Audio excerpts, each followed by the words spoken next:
오늘의 사연 시작합니다. 안녕하세요. 저는 미국에 살고 있는 사람이에요. 내년에 마흔을 바라보고 있죠. 미국에 온 지는 이제 3년째 되는데 아직도 영어가 서툴러 참 애를 먹고 있습니다. 전 고등학교밖에 나오지를 않았어요. 제가 6살 때 부모님이 이혼을 하셨는데 그 후로는 엄마와 함께 살았어요. 아빠와 엄마는 같은 동네에서 나고 자라 양쪽 집안에서 서로 사위 며느리로 점 찍어 놨다고 했어요. 돈 많은 집안끼리 하는 정략 결혼 같은 건 아니고 그냥 친할아버지와 외할아버지가 워낙 친하셔서 나중에 당신들 아들이랑 딸 결혼시키자 장난삼아 말했던 게 현실로 이루어진 거죠. 하지만 연애 한번 제대로 못하고 어른들이 시켜서 한 결혼이 순탄할 리가 있겠어요? 비록 아빠나 엄마 두 분 다 좋은 사람이었지만 부부로서 사랑하는 사이는 아니었나 봐요. 아빠는 카투사 출신입니다. 왜 미군 부대에서 근무하는 한국군인 아시죠? 제대를 하고 중소기업에 취직하자마자 엄마와 결혼을 한 아빠는 저를 낳고도 마음을 못 잡으셨답니다. 그 이유는 군복무 시절 한 미국 여장교와 서로 사랑하는 감정을 가졌었거든요. 하지만 국적도 다르고 살아온 환경도 너무 달라 힘들게 이별을 한 다음 엄마와 결혼을 한 거죠. 그리고 제가 태어났고요. 어릴 때 아빠에 대한 기억은 거의 없지만 그래도 유난히 기억에 남는 건 통기타를 치시며 제게 노래를 불러줬던 아빠의 목소리만큼은 지금도 선명하게 제 머릿속에 남아 있습니다. 문제는 엄마와의 관계였어요. 사랑을 기반으로 결혼을 해도 살면서 부닥치는 숱한 역경들로 상처받고 서로 미워하게 되는 게 부부 사이인데 애초에 사랑이라는 기초가 없는 부모님의 결혼 생활은 점점 위기를 겪어왔고 그러다 미국에서 온 한 사람 때문에 우리 가족은 그야말로 산산이 찢어지게 되었어요. 그 사람은 바로 아빠가 카투사로 군복무할 때 사랑했던 미국인 여장교였죠. 그 사람 또한 아빠가 제대하고 이별의 상처를 이기지 못해 전역 신청을 하고 본국으로 돌아갔었다는데 아무리 시간이 흘러도 도저히 잊을 수가 없어서 다시 찾아온 거라네요. 하지만 와보니 아빠는 이미 유부남의 딸까지 있는 상황에 마주치게 되었고 아빠와 그 여자는 고민 끝에 결국 사랑을 택하기로 한 겁니다. 아빠는 엄마에게 정말 미안하지만 사랑하는 사람과 두 번 헤어질 수는 없다는 말을 마지막으로 그 여자와 함께 미국으로 떠나버렸죠. 제 나이 6살, 아빠는 그 후 1년 동안은 생활비를 꾸준히 보내줬다고 해요. 엄마는 자존심이 무너질 대로 무너져서 그 돈은 절대로 안 쓰려고 다짐을 했는데 먹고 사는 게 만만치가 않은 형편에서 저까지 점점 자라게 되니 결국 아빠가 보내준 돈을 썼다고 합니다. 처음 그 돈을 쓴 날에 엄마는 자신의 신세가 너무 처량하고 한탄스러워 밤새도록 우셨다고 해요. 저 같아도 다른 이유도 아니고 진짜 사랑하는 여자가 생겼다며 자기 자식과 부인을 버리고 간 남자가 보내준 돈을 살기 위해 써야 하는 상황에 처했다면 그 기분이 과연 어떨까 상상조차 안 가네요. 하지만 1년 후 그마저 보내주던 돈도 더 이상 오지 않았기 때문에 엄마는 더 열심히 일을 해야만 했습니다. 그나마 외할아버지가 땅을 좀 가지고 있어서 도움을 많이 주셨다네요. 진짜 저희 엄마 일을 악물고 사셨어요. 시장에서 김밥 장사도 하시고 식당에서 주방일도 하시면서 저를 키워내셨죠. 말 그대로 돈이 되는 건 뭐든지 다 하신 우리 엄마는 결국 과로로 쓰러지셨는데 다시 일어나지 못하셨습니다. 전 졸지에 고아 신세가 되어버렸고 다행히도 외할아버지가 거두어 주셔서 거기서 쭉 살았네요. 고등학교 졸업할 무렵 차마 대학교에 가고 싶다는 말은 못하겠더라고요. 성적은 꽤나 좋았지만 과감하게 포기했습니다. 엄마가 늘 제게 하시던 말씀이 있었어요. 다른 건 몰라도 공부는 절대 포기하지 말라고 보란듯이 좋은 대학도 들어가고 큰 회사에 취직도 해야 하다 하셨는데 엄마의 그런 바람이 무색하게도 저는 고등학교 졸업하고 대학을 포기해버렸네요. 그리고 바로 섬유 공장에 취업을 했죠. 아침 8시부터 저녁 9시까지 하루도 빠짐없이 풀 야근의 주문이 밀리는 날에는 일요일도 근무할 때가 종종 있었어요. 몸은 항상 천근만근이었어도 저 혼자 힘으로 돈을 모을 수 있어서 좋았어요. 그렇게 20대 후반까지는 연애는 생각도 하지 않고 일만 했습니다. 남자를 만날 기회도 없었고 몇 번 있었어도 제가 거부했어요. 30이 되기 전에 최대한 돈 모아서 가게를 차리는 게 꿈이었거든요. 식당도 좋고 옷가게도 좋고 뭐가 되었든 저는 꼭 창업을 하고 싶었습니다. 하지만 그 꿈을 이루는 일은 없었네요. 함께 일하는 회사 언니의 집요한 부탁으로 한 남자를 소개받았는데 그게 바로 제 전남편이었거든요. 자동차 시트를 제작해 납품하는 영세한 업체를 운영하고 있던 그 사람은 저보다 5살 많았어요. 늘 의기소침해 있던 저와는 다르게 남편은 어디서나 남자답고 당당한 그 모습이 참 보기 좋았죠. 아마도 이 세상에 나는 필요 없는 존재일지도 모른다는 생각을 어릴 때부터 해서 그런가 봐요. 남자를 한 번도 만나본 적 없는 저를 그 사람은 참 소중하게 대해줬습니다. 왜 그런 느낌 있잖아요. 아주 예쁘고 값비싼 유리병을 다룰 때처럼 말이나 행동을 조심스럽게 하면서도 애정 표현을 할 때는 거침없이 하고요. 그 사람과 사귀고 1년이 지났을 때 저희는 이미 결혼을 이야기하고 있더군요. 가게를 차리려 독하게 모았던 그 돈은 결혼 자금으로 둔갑해버렸고 제 나이 30에 유부녀가 되었습니다. 결혼 생활이라는 게 처음에 안 좋은 사람들이 어디 있을까요? 심지어 홀시어머니와 함께 살아도 행복했고요. 좁은 방 2칸짜리 집에서 더운 여름날 샤워 한 번 제대로 마음 편하게 못해도 좋았어요. 이유는 딱 하나, 나를 사랑해주는 사람과 결혼을 했다는 믿음 때문이었죠. 시어머니는 참 표독하고 못된 말만 골라서 하는 사람이었습니다. 공장을 다니던 저를 무시하고 천대하는 건 기본이고, 더 심한 말도 거침없이 하던 시어머니는 툭하면 제가 고아라는 사실을 지적하셨지요. 거기다 설거지가 끝나기도 전에 청소 빨리 안 한다고 얼마나 난리를 치는지 모릅니다. 사실 저요. 아빠 없이 엄마 손에서 자랄 때도 뭐 하나 잘못하면 몇 배로 욕먹을 거 아니까 정말 조심스럽게 행동하고 처신하며 살았고, 엄마가 돌아가시고 난 후에는 몇 배로 더 신경 쓰며 살았어요. 다른 사람한테 저 하나 욕먹는 건 괜찮지만 부모님이 다른 사람들 입에 오르내리는 건 죽기만큼 싫었는데, 시어머니는 그런 제 마음을 아는지 모르는지 무슨 말만 하면 애비애미 없는 자식이라고 막말을 일삼았는데, 물론 처음에는 남편도 가만히 듣고만 있지는 않았어요. 제 편을 들어줄 때도 있었죠. 하지만 몇 개월 지나자 비난의 화살은 저한테 돌아오기 시작하더라고요. 시어머니가 제게 욕 한마디를 하면 남편은 2마디를 했죠. 언제쯤이면 하루라도 욕 안 먹고 넘길 거냐고, 그러길래 좀 똑바로 좀 하랍니다. 그러면서 사업하는 남편 마음 편하게 좀 해주면 어디가 덧나냐고 그러는데, 어느샌가부터 남편은 저를 야라고 부르더군요. 시어머니의 괴롭힘은 시간이 지날수록 정도가 심해졌는데, 제가 겪은 말도 안 되는 시집살이에 대해서 쓰자면 한도 끝도 없으니 그냥 사람처럼 대접해 준 건 결혼하고 몇 달뿐이었다는 말만 할게요. 그런데 왜 이혼하지 않았냐고요? 갈 데가 없었거든요. 아니 없다고 생각했다고 하는 게 맞겠네요. 거기다가 결혼하고 2번의 유산을 거치는 바람에 몸이 약해질 대로 약해져서 그 전에 다니던 공장 일은 엄두도 못 내고 겨우 집안일만 하는 것도 벅찬 상황이었기 때문에 솔직하게 이혼하고 혼자 살 자신이 도무지 없었어요. 네, 모두 다 핑계인 것도 압니다. 하지만 무서웠어요. 아빠에게 버림받고 엄마까지 돌아가신 제게 그래도 가족이라고 생겼는데 이것 또한 깨질까봐 너무 두렵더라고요. 그래서 참고 또 참았네요.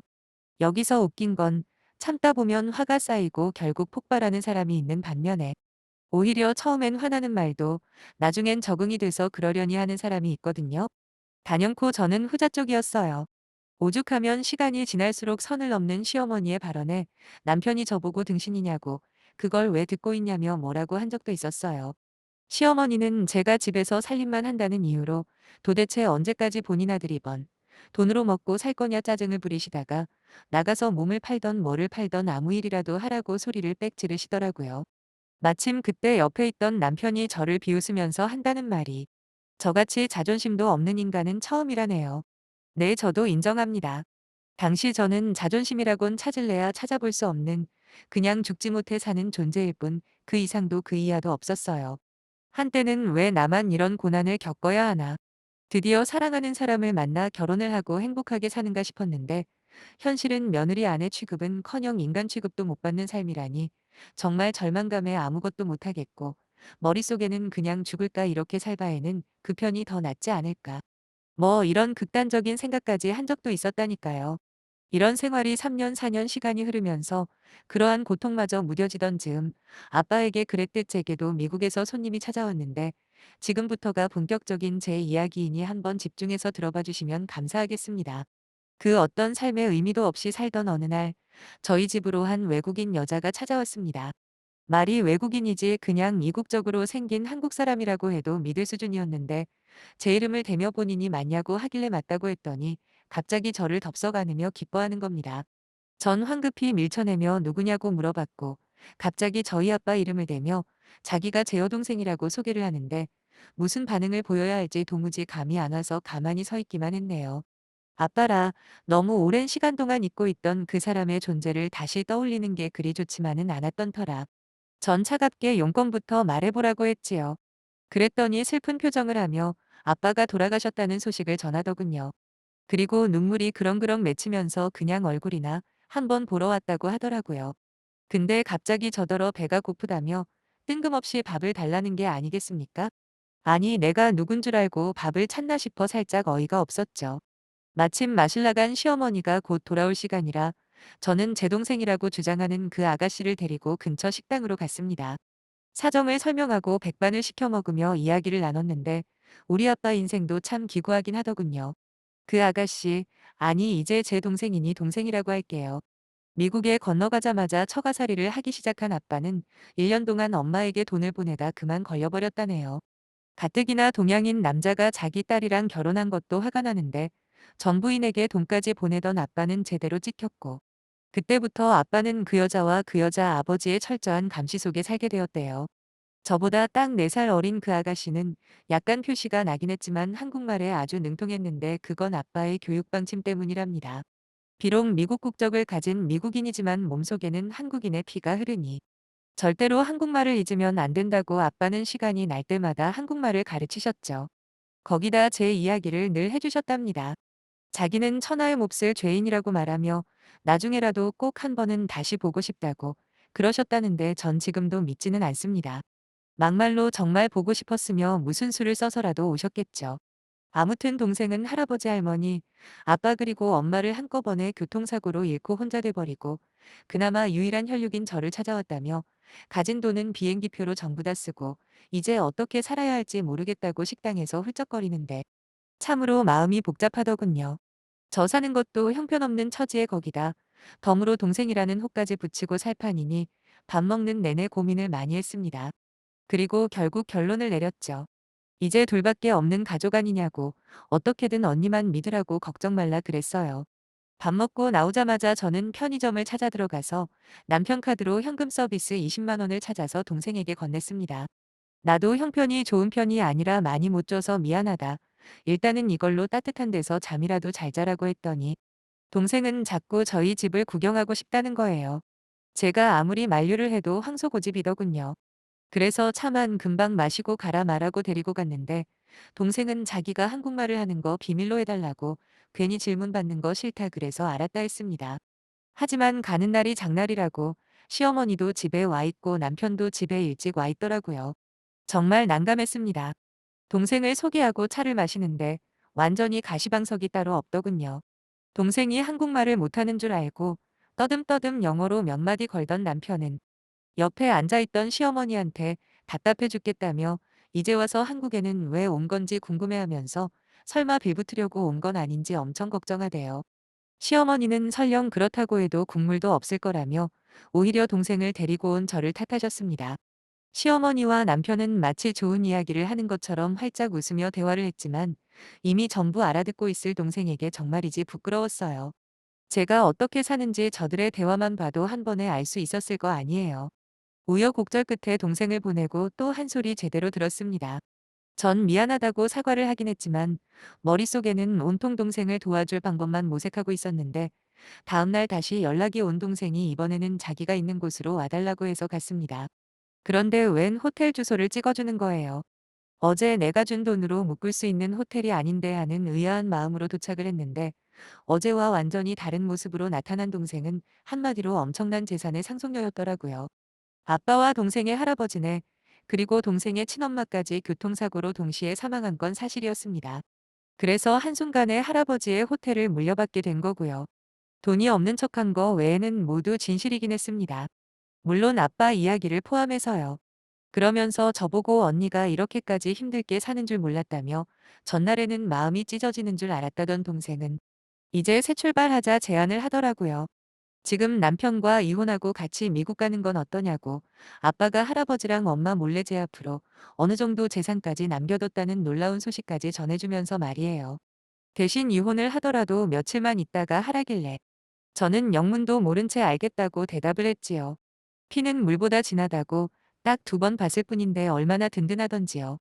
그리고 전 그날 집으로 가 아무 일도 없는 척 했습니다. 그런데 이틀인가 지났을 무렵 남편이 어쩐 일인지 싱글벙글 기분이 좋은 상태로 집에 돌아오더라고요. 듣자 하니 아주 운 좋게 큰손 투자자를 만났는데 한 달에 최소 3,000개짜리 계약을 하자 그러더랍니다. 책임지고 물량만 차질 없이 맞춰준다면 무조건 계약하는 건 따놓은 당상이라며 남편은 공장을 늘려야 한다고 시어머니랑 의논을 하더라고요. 처음엔 시어머니도 겁이 나는지 나중에 계약 안 한다고 오리발을 내밀면 어떻게 하냐 그랬더니 남편은 호기롭게 절대 그럴 리 없다고 호언장담을 하대요. 덧붙여 사업하는 사람이 그 정도 위험 부담 없이 어떻게 크게 성공하냐고 오히려 시어머니를 타박하기까지 했고요. 전 동생이 시킨 대로 며칠이 지난 다음 남편에게 이혼을 하자고 했습니다.